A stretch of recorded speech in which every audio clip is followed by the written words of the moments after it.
তোমাদের সবাইকে আরও একবার স্বাগতম। আগের ভিডিওতে আমি তোমাদের শুনিয়েছি দ্য 48 লজ অফ পাওয়ারের রবার্ট গ্রিনের লেখা শক্তিশালী বইয়ের প্রথম এবং দ্বিতীয় আইন। যারা এখনও ওই দুইটা ভিডিও দেখেননি তারা ওই দুইটা ভিডিও আগে দেখে আসো। তোমরা আমাকে অনেক ভালোবাসা দিছো, অনেক সাপোর্ট করছো, তার জন্য সবাইকে ধন্যবাদ। আজ আমি তোমাদের সামনে নিয়ে এসেছি তৃতীয় নাম্বার ল। আজকের এই লটি আমি তোমাদেরকে খুব সুন্দরভাবে বুঝিয়ে বলবো ছোট্ট একটি গল্পের মাধ্যমে, যাতে তোমরা সহজভাবে বুঝতে পারো। ওকে, তাহলে চলেন আজকের ভিডিওটা এখান থেকে শুরু করি। Let's go.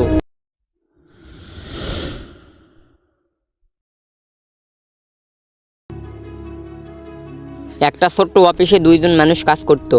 একজনের নাম ছিল কামাল, আরেকজনের নাম ছিল হাসান। কামাল ছিল খুব সরল মনের মানুষ। সে যা ভাবতো সেটা সবাইকে বলে দিত। সে বলতো, আমি এই প্রজেক্টটা করব, আমি বসের সামনে এই আইডিয়াটা বলবো, আমি এই প্ল্যানটা নিয়ে এগোচ্ছি। সে ভাবতো সবাইকে বললে মানুষ খুশি হবে, কিন্তু আসলে হলো উল্টা। তার সহকর্মী তার পরিকল্পনা জেনে নিত, আগেই বসের কাছে গিয়ে বলে দিত আর ক্রেডিট নিয়ে নিত। কিন্তু ফলাফল কি হলো দেখো। কামাল পরিশ্রম করত কিন্তু কোনো ফলাফল পেত না। অন্যদিকে হাসান, সে ছিল খুব চুপচাপ। সে নিজের পরিকল্পনা কাউকে বলতো না, শুধু কাজ করে যেত। যখন কাজ পুরো হতো তখন সে ফলাফল দেখাতো আর সবাই তখন অবাক হয়ে যেত। কয়েক মাস পর হাসান প্রমোশন পেল, বড় পজিশনে চলে গেল, আর কামাল সে আগের জায়গায় পড়ে থাকলো। এই গল্প থেকেই আসে তৃতীয় নাম্বার ল এর মূল্যবান কথা।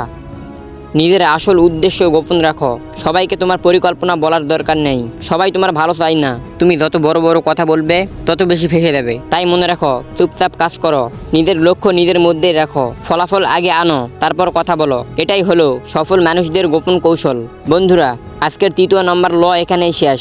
পরের ভিডিওতে আমি তোমাদের জন্য দ্য 48 লজ অফ পাওয়ারের চতুর্থ নম্বর আইনটি নিয়ে আসবো। যদি আজকের ভিডিওটা একটুও ভালো লাগে থাকে তাহলে অবশ্যই একটা লাইক দাও।